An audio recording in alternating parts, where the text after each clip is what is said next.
through something that changes you, and that means that you cannot, in effect, stay as you were.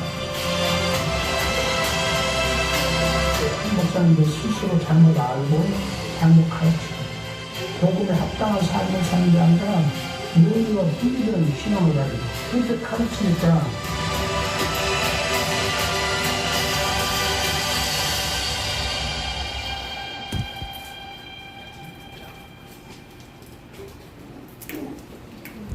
현대교회가 안고 있는 참 큰 고민거리가 하나 있습니다. 그것은 구원 인플레 현상입니다. 구원 인플레이션 현상이에요. 인플레가 뭔지 아시잖아요? 돈을 많이 찍어내면 나중에 돈 가치가 없어져 인플레가 되잖아요. 교회에서 말이죠, 구원을 너무 손쉽게 이야기하는 거예요. 당신 예수 믿습니까? 믿습니다. 당신 구원받았군요. 너무너무 쉽게 이야기해요. 입으로는 예수 믿는다고 하지만 실제 그 내면에 진정한 변화가 있는 사람인가를 체크를 하잖아요. 정말로 과거의 죄를 다 주님 앞에 회개하고 새 삶을 시작했는지에 대한 증거를 정확하게 점검하지를 않아요. 그저 입으로 예수 믿는다 하고 교회만 열심히 다니면 다 잘 믿는 사람인 줄 알고 당신 구원의 확신이 없으면 당신 믿음이 그만큼 잘못된 것입니다. 그러므로 구원의 확신을 가지십시오 하고 억지로 구원의 확신까지 강요하는 이상한 상황이 되고 있습니다. 기독교의 구원, 기독교의 은혜를 너무 쉽게 받는 것으로 착각하기 때문에 자기가 신앙이 좋고 반드시 구원받는다고 믿고 있는 사람들이 점점 많아지는데 그 가운데는 착각에 빠진 사람들이 한두 명이 아니라 교수님께서 행위 없는 의원 퀘스천 마크 물음표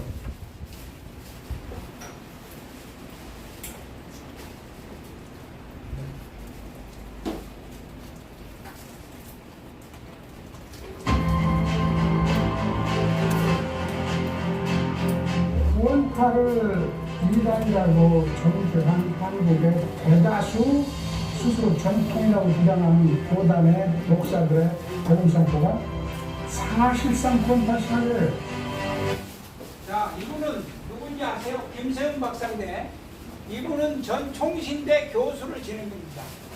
그리고 이분이 지은 구원론 책도 있으니까 한번 사보시고요. 그러니까 한국의 대다수 교회의 구원론이 구원파와 같다.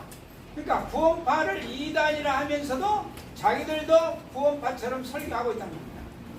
근데 나중에 이 책에도 나옵니다만은 구원파를 이단이라 하면 자기들도 구원파처럼 설교하고 있고요. 자, 그러다 보니까 구원파가 왜 생긴 줄 아세요? 옛날에 권신찬 목사가 극동방송 이사장을 했습니다. 사장님 이사장 했어요. 근데 그거다가 권신찬이라는 목사가 구원파를 만들어냈어요. 그리고 이 사람은 어디서 힌트를 얻은지 아세요? 기가 차고 맥이 차고 순서는 방향이 차요. 개신교에서 너무 천국 가는 거를 쉽게 얘기하니까 거기서 힌트를 얻어서 구원파를 이단을 권신찬이가 만들었고 그 사위 유병인한테 이걸 전해줬어요. 그래서 세월호 사건을 계기로 해서 구원파가 크게 이제 문제가 더 됐어요. 그러니까 기가 막힌 거는요, 한국의 개신교회가 구원파가 생기도록 돗자리를 깔아놓았다 그 말입니다. 맞죠? 공범자라 이 말입니다. 공범자. 맞습니다. 예? 기가 막히니까 아닙니까 이거? 응? 개신교회가 구원파 돗자리를 깔아주니까 열심히 하고 구원파를 만들었어요. 지금요 가곡수 3배로 퍼지고요. 이게 엄청납니다. 구원파. 그럼 구원파 특징이 뭐예요? 회개가 한 번보는 영원이니까 회개 필요 없어. 왜? 히브리서에 영원한 속죄를 이뤘다. 그러니까 내 평생 지을 죄를 나 용서해라 그랬으니까 마음대로 죄 지어도 괜찮아. 그게 구원파예요. 근데 개신교회도 그와 유사하다. 얼마나 이게 사기꾼한테 넘어가고 다니까 기가 막힌 거예요. 그리고 또 봅시다.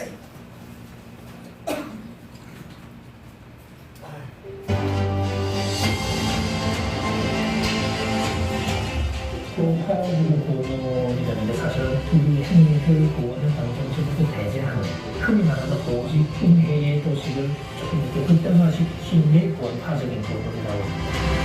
예, 이분은 고신대 쪽에 고려파 쪽의 교수인데요. 이분이 지금 책이 또 있습니다. 이 책들을 다 사봐야 되세요. 지금 김영경 교수. 그리고 지금 나오는 이분은 백석대 전 총장입니다. 백석대 전 총장이 이걸 지적합니다.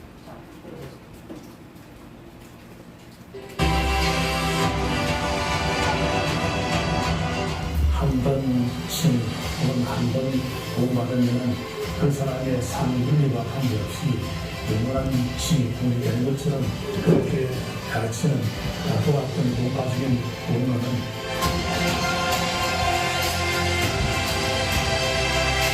Salvation is something that changes you, and that means that you cannot, in effect, stay as you were. 인플레가 뭔지 아시잖아요? 돈을 많이 찍어내면 나중에 돈 가치가 없어져 인플레가 되잖아요. 교회에서 말이죠, 구원을 너무 손쉽게 이야기하는 거예요. 당신 예수 믿습니까? 믿습니다. 당신 구원받았군요. 너무너무 쉽게 이야기하는 거예요. 뒷부분은 예수 믿는다고 하지만 실제 그 내면에 진정한 변화가 있는 사람인가를 체크를 하잖아요. 정말로 과거의 죄를 다 주님 앞에 회개하고 새 삶을 시작했는지에 대한 증거를 정확하게 점검하지를 않아요. 그저 입으로 예수 믿는다 하고 교회만 열심히 다니면 다 잘 믿는 사람인 줄 알고 당신 구원의 확신이 없으면 당신 믿음이 그만큼 잘못된 것입니다. 그러므로 구원의 확신을 가지십시오 하고 억지로 구원의 확신까지 강요하는 이상한 상황이 된 거예요. 기독교의 구원, 기독교의 은혜를 너무 쉽게 받는 것으로 착각하기 때문에 자기가 신앙이 좋고 반드시 구원받는다고 믿고 있는 사람들이 점점 많아지는데 그 가운데는 착각에 빠진 사람들이 한두 명이 아니라고. 예, 교수님께서 힘이 없는 가지원 퀘스천 마크 물음표 제목으로 쓰셨는데 이 제가 아까도 말씀드렸지만은 이 옥하는 목사님은요 한국에서 교회 갱신 협회를 만들었습니다. 그래서 해마다 8월 말께 가면은 초교파적으로 전국에 목사, 전도사, 강도사 이름들 초청해다가 해마다 교회 갱신의 세미나를 했어요. 그 의도가 뭐냐면 한국 교회가 너무 뭔가 잘못되어 있다는 걸 직감한 이분이. 그리고 100주년 우리나라 기독교 100주년 기념 설교자로 이분이 뽑혔잖아요. 그래서 오늘 시간이 되면 다 보여줄까 또 했는데 거기서 이분이 100주년 설교에서 뭐를 말했느냐면 한국교회 구원론이 잘못됐다. 변질됐다. 기복주의로 가버렸다. 그 자기도 모르게 성도들의 청중들의 입맛을 맞춰서 설교하다 보니까 자기도 그렇게 가고 있더라는 거예요. 복한 목사님 자기도 고백을 해요. 나도 기복주의 쪽으로 흐르더라. 그러면서 이날요 통에 자복하는 설교를 했고 주여 살려주옵소서. 우리가 잘못한 것, 제가 잘못, 죽일 놈입니다. 내가 죽일 놈이라고 가슴을 치며 회개하는 설교가 100년 설교에 유튜브에 나와요. 시간이 되면 한번 보겠으면 하는 시간이 너무 촉박하니까 기가 막혀. 그리고 아까 말했죠. 제자 훈련을 해도 인간이 안 변하더라. 한계를 느낀 거예요. 그러니까 인간이 바뀌는 방법은요. 이걸 분명히 아세요. 이제 그 창조과학회 그 교수 한 분이 그런 얘기를 했어요. 거듭난다는 그 비유가 참 이 설명이 어려워요. 그분이 뭐라 했냐면 사람이 결혼해서 남자의 정자와 여자의 난자가 만나면 생명이 잉태한다. 그거를 들면서 뭐라 했냐면 이 하나님 말씀은 예수님 쪽이고 예수님이 태초에 말씀이 천지창조했다 했잖아요. 그리고 하나님의 신은 수면에 운행했다 했잖아요. 그 운행했다는 것이 원어적으로 보면은 암탉이 달걀을 품고 있듯이 있으니까 거기에서 생명이 잉태됐다. 그래서 성령의 역사는 신비의 역사고 예수는 말씀 쪽이에요. 그러니까 우리 성도가 예수님을 구주로 내 인생의 주인으로 영접했잖아요. 영접하고 하나님의 성령의 신비의 역사가 거기에 가합이 되면요, 말씀과 성령의 신비의 역사가 내 속에서 부딪혀서 이게 일어나면 그게 성령 세례고 거기서 거듭남이 이루어진다는 거예요. 그러니까 초대교회가 오순절 성령 세례 사건을 배제하고 그거 없이 거듭났다고 할 수 없어요. 성경에 보면. 근데 오늘날 장로교에서는 예수님 영접하고 구주로 영접했고 예배 나오고 학습하고 세례 받았으면 이 사람은 성령 세례 받은 걸로 단정을 합니다. 그럼 보세요. 예수님의 12제자를 놓고 생각해 보세요. 3년만 동안 예수님을 따라다닐 때 그들이 기초 구원은 받았을까요? 못 받았을까요? 받은 증거가 있어야 될까요? 그 말씀이 나오죠. 하루는 제자들에게 귀신 쫓고 병자 고치는 능력을 줬어요. 그 전도하다가 나가서 가룟 유다를 비롯해서 예수님이 그 능력을 주니까 자기들도 나가서 병자 고치고 귀신 쫓아내니까 귀신이 나갑니다. 그걸 이제 전도 보고를 하잖아요. 기뻐하면서. 그때 예수님이 중요한 말 했어요. 따라합시다. 그걸로 기뻐하지 말고 내 이름이 하늘나라에 기록된 것으로 기뻐하라. 그럼 기초 구원은 받았어요? 안 받았어요? 이들이? 받았잖아요. 받았는데 예수님이 신신당부한 거예요. 500여 명이 부활승천을 때 마지막 유언으로 너희들은 예루살렘을 떠나지 말았어요. 떠나지 말고 내가 아버지께 부탁해서 보혜사 성령의 능력을 힘입을 때까지는 예루살렘을 떠나지 말라. 그 말씀 사도행 1장 8절을 더 세심하게 해석을 하면요, 성령 세례를 체험하기 전에는 봉사도 목사도 설교도 아무것도 선교하지 말라는 거예요. 예수님. 왜요? 그 능력이 와야 비로소 전도도 되고 설교도 되고 모든 게 되는 거예요. 그 능력을 이기 전에는 아무것도 하지 말라고 누가 당부했어요? 예수님이 당부했어요. 그래서 이제 교회에서 베푸는 세례가 두 가지인데, 물 세례는 목사가 기도해서 날짜 잡아갖고 하면 돼요. 그거는 물 세례. 근데 이 성령 세례라는 거는 약 7일 정도 잡아요. 부활 승천 이후로. 어떤 사람은 10일이라 하는데 7일이 맞는 것 같아요. 그 부활하고 뭐 3일 동안 그걸 빼면 7일 정도 돼요. 7일간 전혀 기도에 힘쓰고 기다린 거 아니에요. 근데 처음에는 500명이 기다렸어요. 500명이 다 유언을 들었으니까. 근데 하루 가고 이틀 가고 며칠 가도 소식이 없으니까 380명은 다 마포바지에 방지 새듯이 다 새는 거예요. 네, 보세요. 그것도 시험을 하는 거 하나님이. 성령을 아무나 주는 게 아니에요. 얼마만큼 인내하고 참고 기다리고 사모하느냐, 그들에게 임하는 거예요. 성령 세례가. 여러분요, 금요 성령 대망회를요, 그러니까 박한선 목사님 교회 같은 경우는요, 수요 예배를 아예 없애버렸어요. 너무 형식적이니까. 그 금요 성령 대망회로 해가지고 집중적으로 그날 죄를 회개하고 사모합니다. 왜? 이 성령 세례를 못 체험한 사람이 많거든요. 그 집중적으로 기도를 시킵니다. 그렇게 회개, 찬송, 성령 충만, 사모송 이렇게 찬송하고 간절히 기도하다 보면요, 때가 되면 주님 주신 거예요. 그리고 성령 세례 받은 대표적인 표적이 방언입니다. 왜 방언이라느냐? 사도행전에 크게 이 성령 세례가 임하는 곳이 네 곳이 나오죠. 첫째 예루살렘 교회, 사마리아 성회, 고넬료 가족, 에베소 교회입니다. 근데 사마리아 성회를 빼고 세 곳에는 성령 세례 받은 표적으로 방언이 터졌습니다. 방언이. 그래서 연구학자들은 사마리아 성에도 방언이 터졌을 확률이 많다고 얘기하는데, 그럼 보세요. 방언이 우리 말 기도가 아니잖아요, 이게. 그래서 성령 세례 받은 표적을 방언이라고 해도 크게 틀린 말이 아니다고 주장을 하는 학자가 있는데, 저도 그렇다고 봐요. 거의. 그리고 제가 그 유튜브 보다 보니까 우리나라에 나시린 목사가 하나 있습니다. 나시린. 누군지 아세요? 나 무슨 목사님, 여 목사님. 이름이 안 떠오르네. 나현숙? 나현숙이죠? 이제 전라도 원중가 거기에 지금 목회를 해요.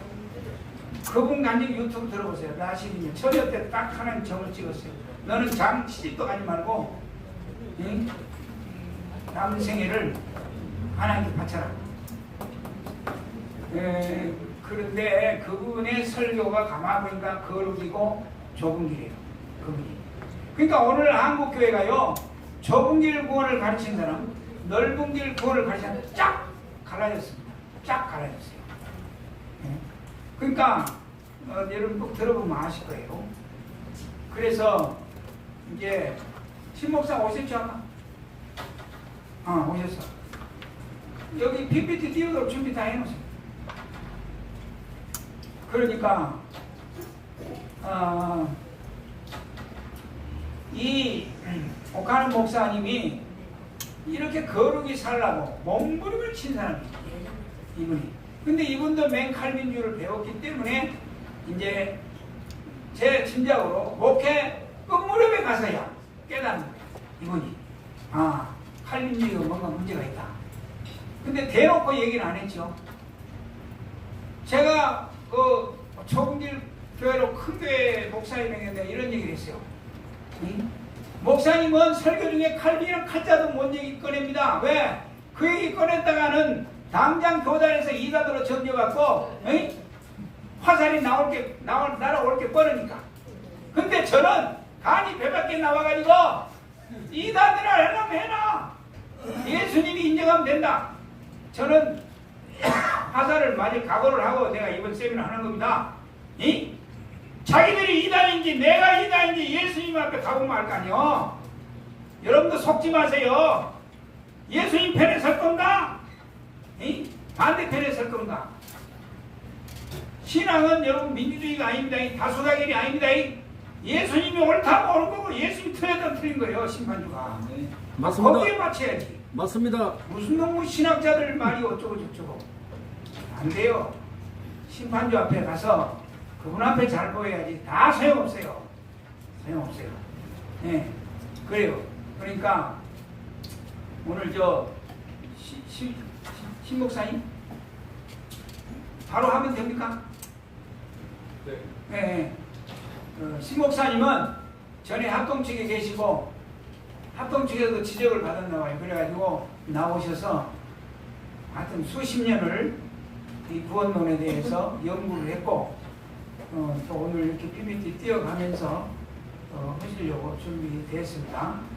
그러니까 조금 더 세심하게 살피시고 오늘 여기 오신 분들은 어느 편에 설 것인가? 그 옛날에 엘리야 시대에 발신하고 겨룰 때 백성 앞에 엘리야가 말했잖아요. 머뭇머뭇하지 말고 바알 편에 설 것이냐? 하나님 편에 설 것이냐? 확실히 대도를 해라. 오늘날도 똑같아요. 자세를 똑바로 하라고 말입니다. 어느 편에 설 건가? 그래서 우리 남은 생에요. 오늘 여기 70 이상 연세 많은 분이 많이 오셨어요. 제가 짐작에 이분들도 목회를 해보니까 끝에 가서 생각해보니까 아무래도 칼빈주의가 기름진 거예요. 이분들. 물어보라면 뻔해요. 근데 젊은 세대의 목회자들이 여기 잘 안 와요. 본분도 있지만 잘 안 와요. 왜? 거기에 심취해가지고. 늙어 늦게 깨달으면 뭐예요? 되도록 빨리 깨달아야지. 자, 그래서 우리 신동 목사님 오셔서 말씀 주시겠습니다. 님 나오세요.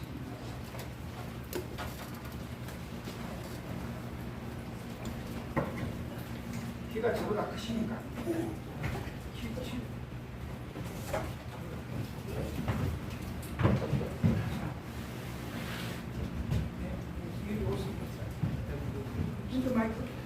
핸드 마이크 없는가?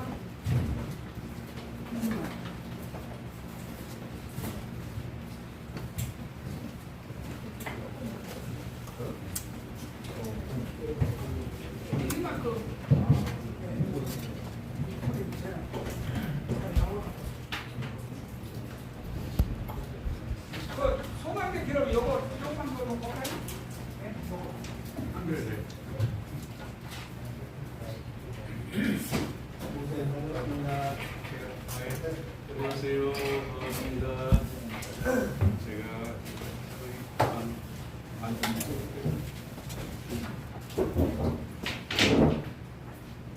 예, 잘 안 나와요.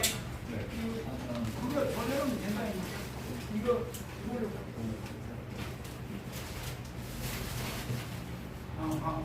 이거 저대로. 요만큼 오셔야 돼.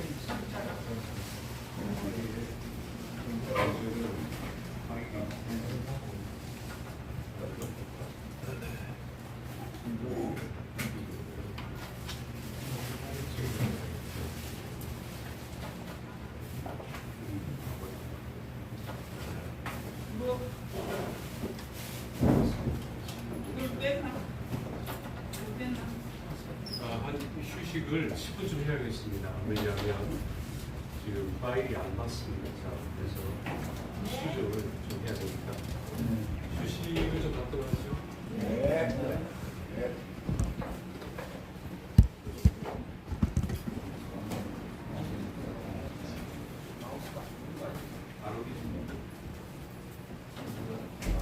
자, 마이크 좀. 마이크. 지금 마이크 쓰는 거.